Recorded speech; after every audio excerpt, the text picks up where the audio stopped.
Welcome to Dadsplaining, a weekly chronicle of all the weirdest, messiest, grossest, and funniest parts of fatherhood, hosted by two first-time dads. I'm Jesse. And I'm Brandon. And today we're going to be talking about birthday parties, or just parties in general for your kids, and all the stress and fun and insanity that goes into planning them and pulling them off. We're doing this because Brandon just threw a birthday party for his 1-year-old son, Noah. Woo. So we're going to dig into all that. But before we do, hey, Brandon, if our listeners want to get in touch with us, how can they find us?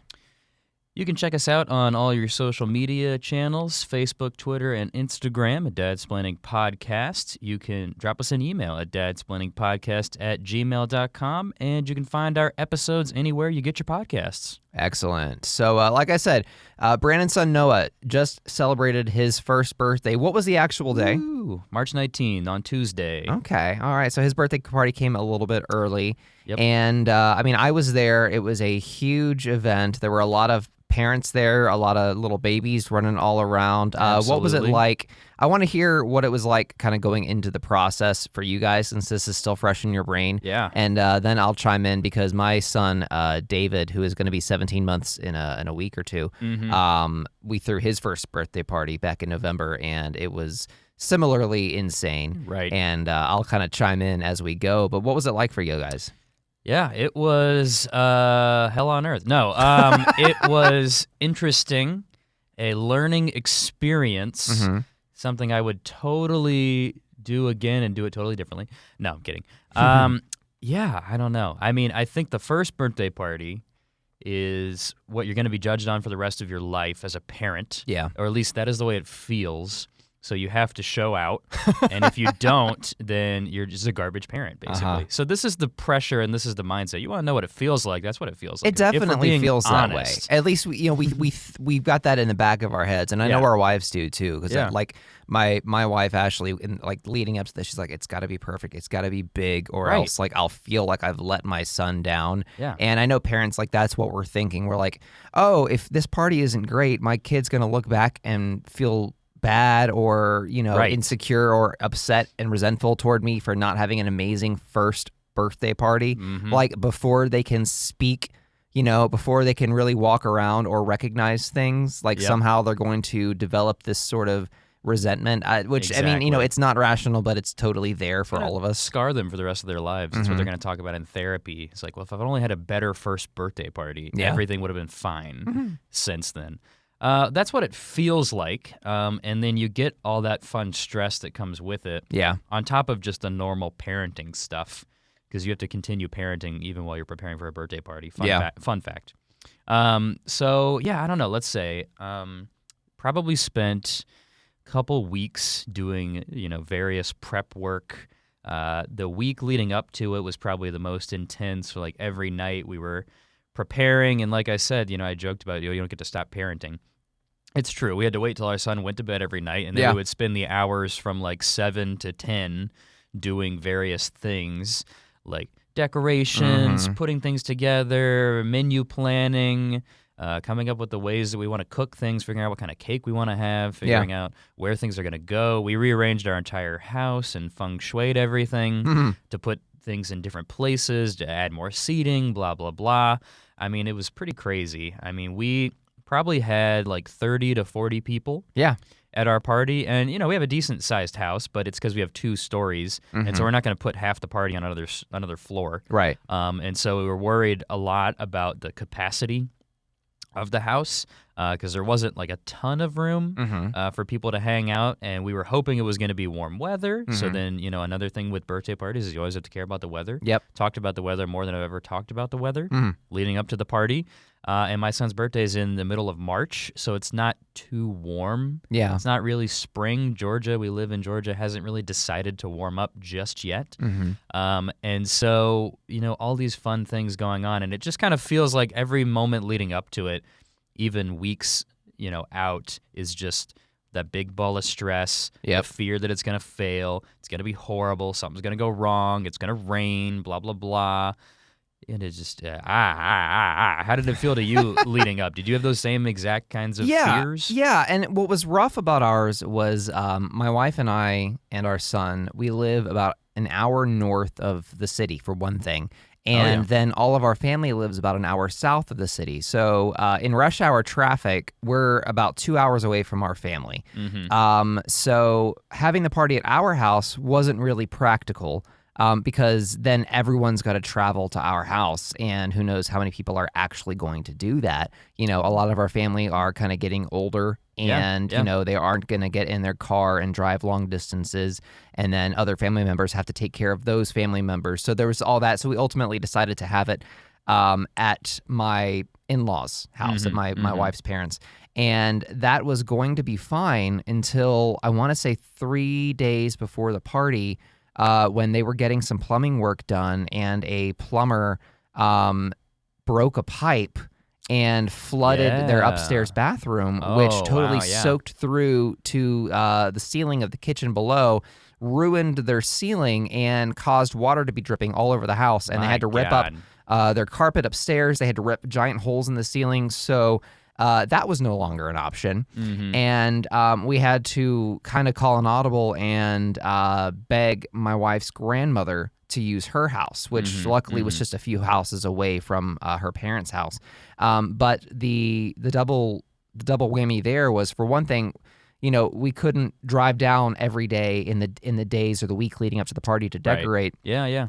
That just wasn't practical. And then the venue changed at the last minute. So really, my wife had to do all of the planning and baking and all of this because, she made the cake, she made the cookies, all this stuff at our house, and then transport it all down, and then had to go down basically the morning of the party to do all of the decorating, with her, and her mom helped and her grandma helped with all that.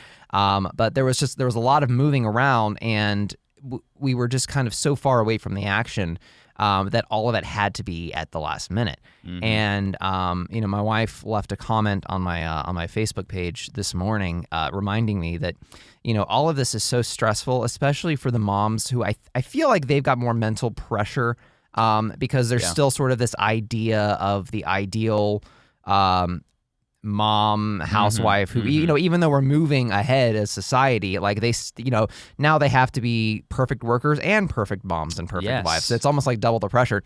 So it is, she is up. I want to say it's like 3 or 4 in the morning, the day before the party. She's trying to finish the cake and something goes wrong. I don't remember what it was, but something went wrong with the cake that forced her to start all over. Oh my gosh. This might have been 2 days before the party. I don't remember. But she was so frustrated that she needed an outlet, so she decided to have her own little cake smash party at 4 in the morning. So she starts like slamming into the cake, which I highly recommend as a stress reliever. And then you get to eat the cake afterwards. Perfect.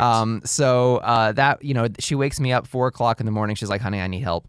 We got to start all over with the cake. Like, sorry to wake you up at 4 a.m., but, come help. So, then we go downstairs and we clean up all the mess from the cake smash. And were you like, what are you doing? You're awake at 4 a.m.? Like, were you surprised by that? I was surprised. I didn't realize she would still be up. Right, exactly. I was fast asleep. Just so you don't think that Jesse's like a terrible partner here. He's not just being like, all right, you go have fun with that. I'm going to sleep. Yeah, exactly. And I'm early to bed, early to rise anyway. So I would have been up early the next morning to help out. So I just got up a little early to do that. So neither of us got much sleep the night before. And then, we had to transport everything down. And once the party started going, it was fine. I think ours was a little bit smaller than yours. I think we had max 30 people. Mostly it was family. We've got friends that have kids, but we don't have that many friends that have kids. Most of our friends are still in that either married and childless phase or still living the single life kind of thing. So living the good life. Yeah. So even the ones that are really close to us, it's like, spending a couple hours with a bunch of screaming, crying babies is maybe not the most exciting use of a weekend. So I don't blame them. I disagree strongly. It's amazing. Right. So, it went fine once it got going, but there's a lot of pressure and a lot of anxiety leading up to it, which, should not be the case because it's a party. Parties are supposed to be fun when you're a kid, but when you're a parent, someone's got to put this thing together. Exactly. And, you got to live up to the expectation that you're either setting for yourself or that someone else is setting up for you. So it can really be a stressful thing.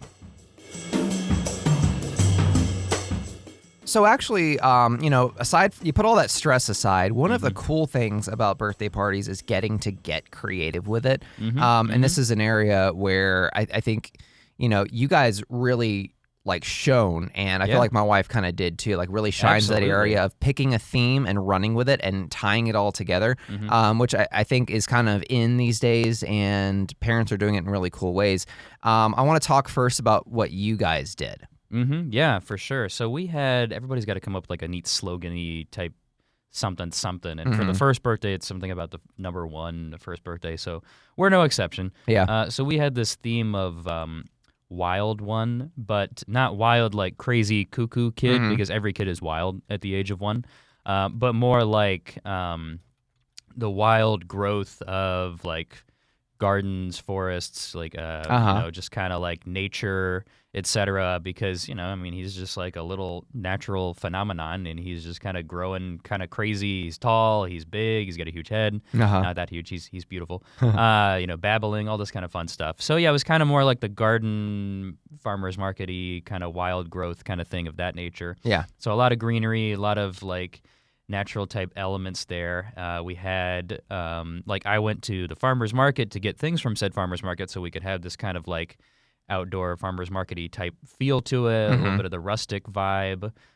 We had lots of fresh flowers, kind of bring in that kind of natural garden-y type vibe as well. So a little mishmash of different things there, but all kind of centered around that kind of like garden-y, greenery, rustic kind of cool thing. And then we did ours in like the middle of the afternoon, like 2:00. Yeah.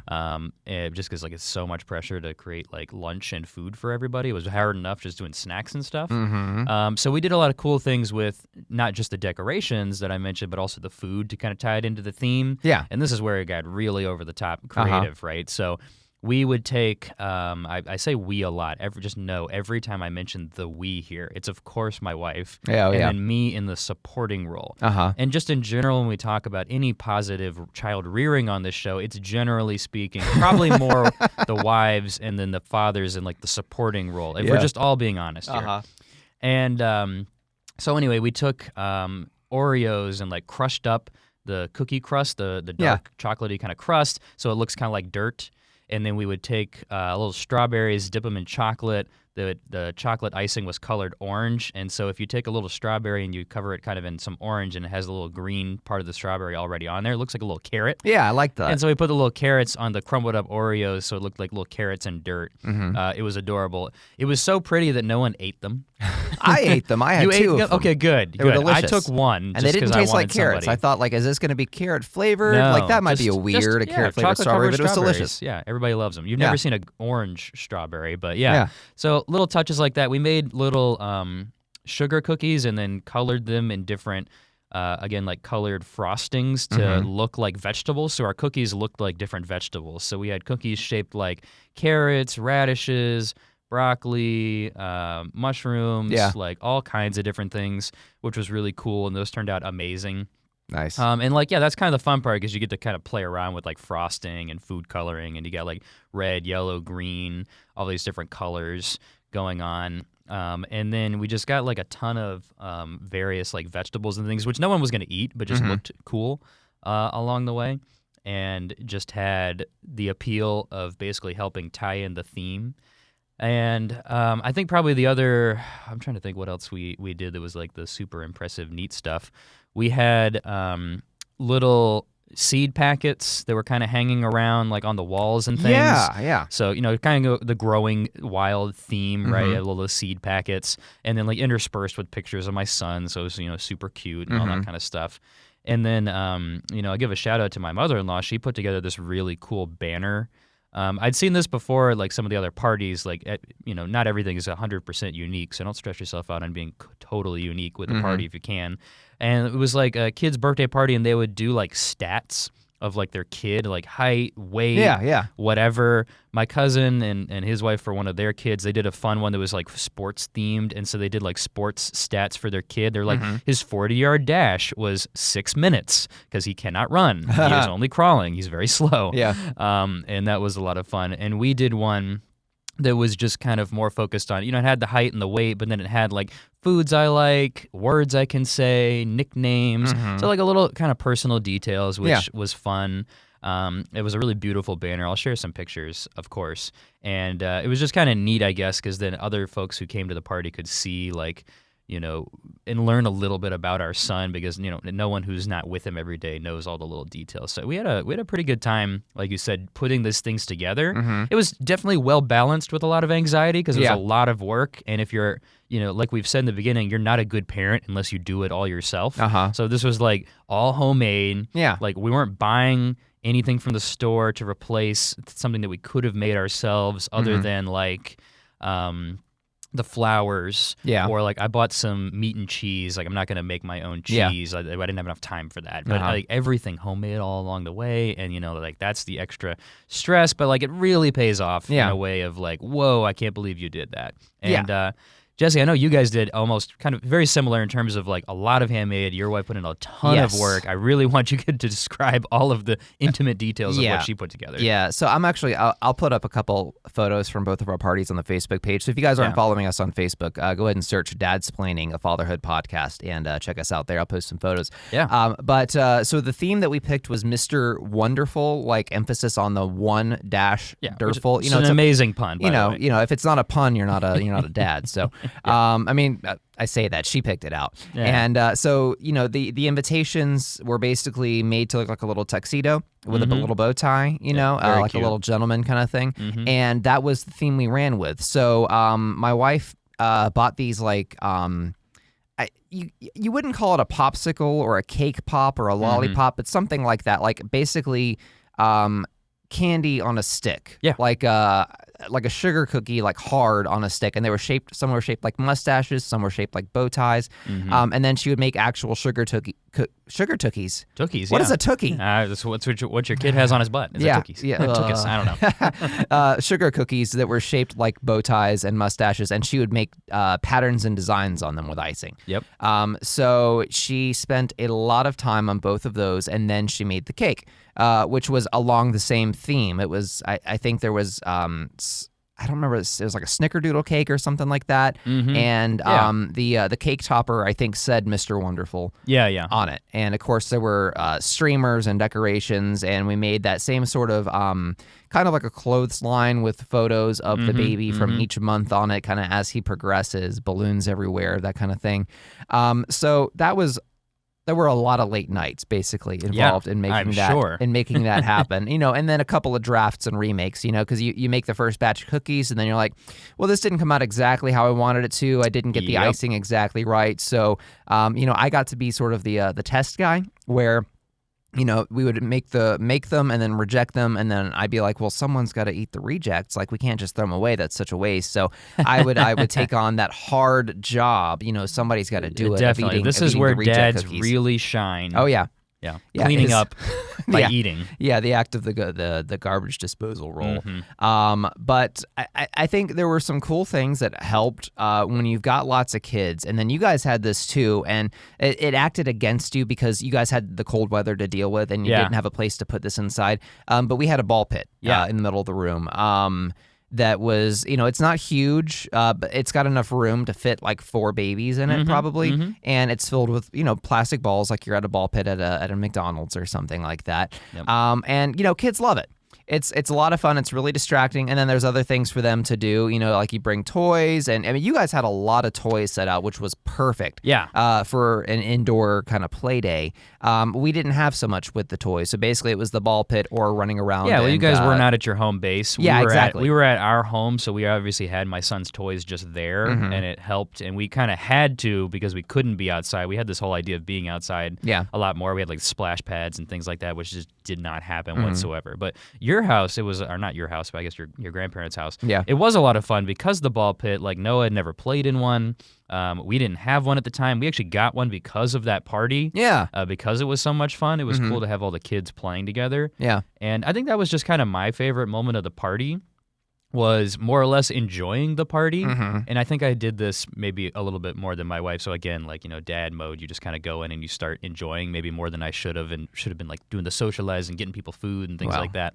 But I was having a good time. Right. And it was a lot of fun to be able to kind of sit down literally on the floor and get like amongst the kids and just kind of play with them, because there were a lot of kids at the party and we only have one kid, each. So we're not used to having kind of like the chaos, but at the same time, the fun of the kids playing together. I thought that was probably my favorite part. Exactly. And, if I could make one suggestion to parents that are trying to plan a party for kids, especially for younger kids, in that baby toddler phase, leading up to the party, my wife said, we should really have something for the adults to do, something for the dads to do, maybe a video game station or something like that, so they don't have to just be playing with the kids the whole time. And we thought about it. We didn't actually pull it off, but what we found, and what I found to be true with you guys too, is that with a kid's party, especially if it's mostly parents and family, you don't need stuff for the adults to do, because the adults are going to have their hands full with the kids the whole time. Very true. They were totally busy. Yeah.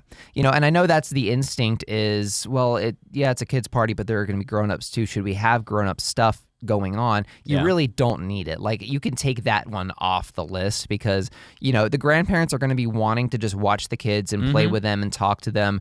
If there's dads there, you think in your mind, oh, we need to set up the man cave and set up a TV so they can watch the game and have some beers ready. But really, it's a kid's party. It's not about that. Right. So they're going to be fine just hanging out with the kids. Yeah. I would say probably once the kids get a little bit older, you may want to have something ready, and because the kids are going to be playing in the yard the whole time anyway by that point. But especially in the baby and toddler phase, just make it about the kids. Like, I think that's totally fine. And that also takes one layer of stress off of the moms and dads who are planning the thing, to not have to worry about it, because no one's going to notice if you don't have adult stuff, because no one's going to be doing the adult stuff.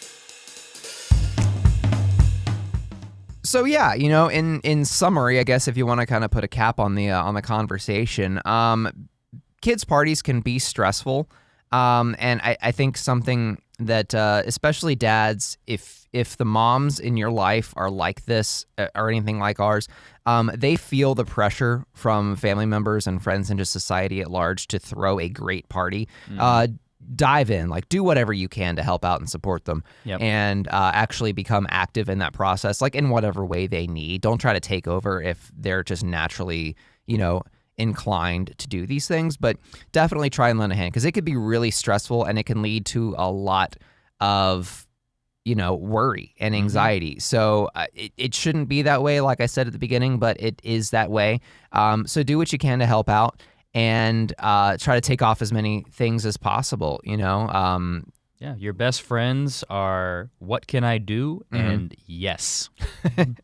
Exactly. So that's about it. Before we go today, I wanted to mention something that my wife and I have been watching on Netflix this week. And I know we have a lot of international listeners, so I don't know if this Netflix content is available in other countries yet. But the comedian Amy Schumer has a new comedy special out called Growing. I'm not usually such a fan of hers. Like, a lot of her comedy is more like sex jokes and poop jokes and pretty can be vulgar, gross out humor and things like that, which is not really my bag. But this one's actually pretty interesting because she has recently gotten married and gotten pregnant. I'm just assuming with her first kid. Yeah. And she talks a lot about the pregnancy. It's been kind of a rough pregnancy so far, and she's really honest and like just doesn't hold anything back, and at one point actually lifts up her dress and shows her belly to the crowd. But there's some like really funny moments and really relatable moments. So I would say if you've got, if the mom in your life is pregnant and expecting, or even if you guys have already had your kid, a lot of this stuff is going to ring true.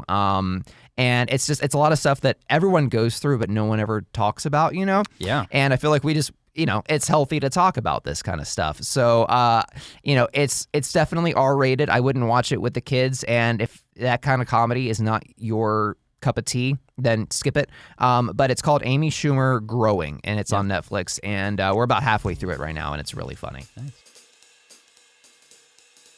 So one other thing I wanted to do before we left, I wanted to give a little shout out to one of our followers. He's from Germany. I know his first name is, I think, Torpen. At least that's his Instagram handle.